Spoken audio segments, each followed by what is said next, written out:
That means you don't have as much money as you said. Told you I wouldn't be able to. But you had stage fright. That's normal at the beginning. You'll see next time You you'll... won't be. How much does it make?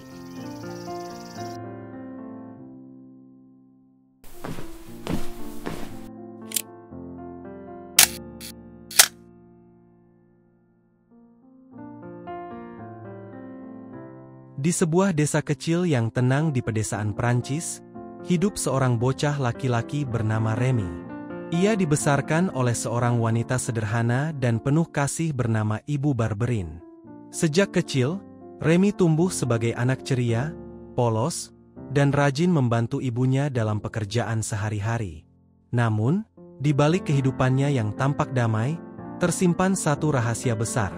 Remy sebenarnya bukan anak kandung dari keluarga itu. Suatu hari, ayah angkatnya, Jerome Barberin, yang lama bekerja di kota, pulang ke rumah. Ia membawa kabar buruk, uang mereka habis, dan kehidupannya di kota gagal. Dalam keadaan miskin, Jerome mengungkapkan kebenaran pahit. Remy ditemukan ketika masih bayi, ditinggalkan di depan gereja. Ia bukan anak mereka.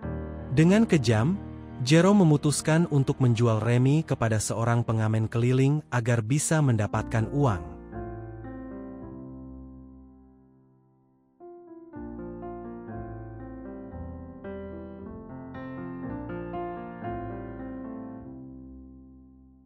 Tangisan Ibu Barberin memecah malam itu. Ia berusaha menahan suaminya, tetapi tidak berdaya.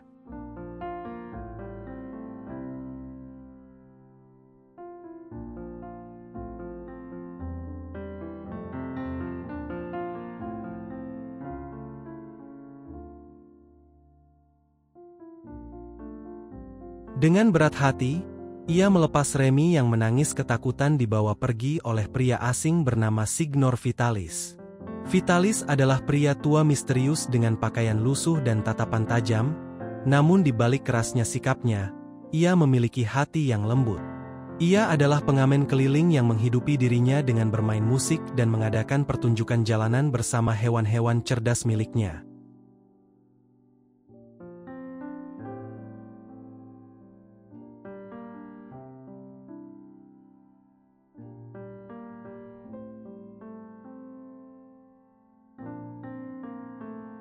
Anjing-anjing setia Capi, Dolce, dan Zerbino, serta seekor monyet lucu bernama Jolly Coeur. Awalnya, Remy takut dan sedih. Ia merasa kehilangan ibu angkatnya, tidak tahu kemana nasibnya akan membawanya.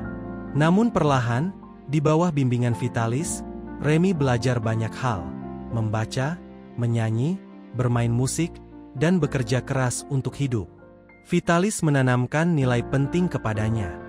Kita mungkin miskin, tapi selama kita punya hati dan keberanian, kita tidak pernah benar-benar sendirian.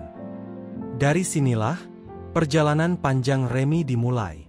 Mereka berjalan dari desa ke desa, menampilkan pertunjukan musik dan akrobat di jalanan untuk mendapatkan uang makan. Setiap kali mereka tiba di sebuah desa, Vitalis menyiapkan panggung kecil dari peti kayu tua. Di malam hari, sewaktu istirahat, Vitalis mengajari Remy untuk membaca.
Pada saat itu, Vitalis mengajari Remy bernyanyi.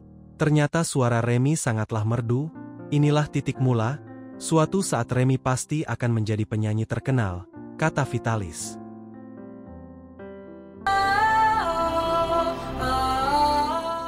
Meskipun hidup sederhana, Remy merasakan kebersamaan sejati dengan Vitalis dan para hewan sahabatnya. Mereka menjadi keluarga barunya. Cobaan dan pengorbanan. Musim dingin datang. Angin menusuk, salju menutup jalanan, dan kehidupan pengamen keliling menjadi semakin berat. Dalam perjalanan melewati pegunungan, badai salju menghantam mereka. Vitalis yang sudah tua akhirnya jatuh sakit parah. Remy berusaha mencari bantuan ke desa terdekat. Namun terlambat, Vitalis meninggal dalam dingin malam itu, tersenyum dengan wajah damai. Remy kehilangan sosok ayah keduanya. Ia menangis memeluk tubuh Vitalis, bersama Capi dan Jolly Coeur yang setia di sisinya. Namun sebelum meninggal, Vitalis sempat meninggalkan surat dan pengakuan. Ia dulunya adalah penyanyi opera terkenal yang jatuh miskin karena nasib buruk. Dengan kematian Vitalis, Remy kini benar-benar sendirian di dunia. Tapi kenangan dan ajaran Vitalis membuatnya tetap kuat. Ia melanjutkan perjalanan, kini untuk menemukan siapa dirinya sebenarnya. Pertemuan dengan keluarga Akuin. Dalam perjalanannya yang panjang, Remy bertemu keluarga Akuin, sebuah keluarga petani yang baik hati. Mereka menerima Remy dengan tangan terbuka. Di sana, Remy merasakan kembali hangatnya rumah, kebersamaan, dan cinta. Ia juga bersahabat dengan anak-anak keluarga itu, terutama Arthur, seorang anak yang sakit-sakitan namun cerdas dan lembut. Selama beberapa waktu, Remy bekerja membantu keluarga Akuin, merawat ternak dan belajar bertani. Namun, kebahagiaan itu tak berlangsung lama, musibah menimpa. Usaha keluarga itu bangkrut, dan rumah mereka disita. Anak-anak Akuin terpaksa dipisahkan. Remy pun harus kembali mengembara sendirian. Mencari jati diri. Remy terus melanjutkan perjalanannya, ditemani anjing-anjingnya yang setia dan Jolly Coeur. Ia bekerja keras dimanapun ia bisa, kadang menjadi pengamen, kadang membantu di ladang atau pelabuhan. Suatu hari, nasib membawanya bertemu dengan seorang bocah laki-laki bernama Mattia. Terungkapnya asal-usul Remy. Melalui serangkaian petunjuk dan pertemuan tak terduga, akhirnya Remy menemukan jejak masa lalunya. Ia bertemu seorang wanita kaya bernama Madame Milligan, yang memiliki seorang anak kecil bernama Arthur, anak yang sakit-sakitan seperti sahabat lamanya. Saat mereka berbicara, perlahan kebenaran terkuak. Madame Milligan ternyata adalah ibu kandung Remy. Bertahun-tahun lalu, ia kehilangan bayinya karena diculik ketika masih bayi, dan bayi itu adalah Remy. Pertemuan mereka penuh haru. Semua kesedihan dan penderitaan Remy seakan terbayar lunas dengan pelukan hangat ibunya yang selama ini ia rindukan tanpa tahu siapa. Setelah sekian lama hidup sebagai anak tanpa keluarga, Remy kini memiliki tempat yang pantas untuknya.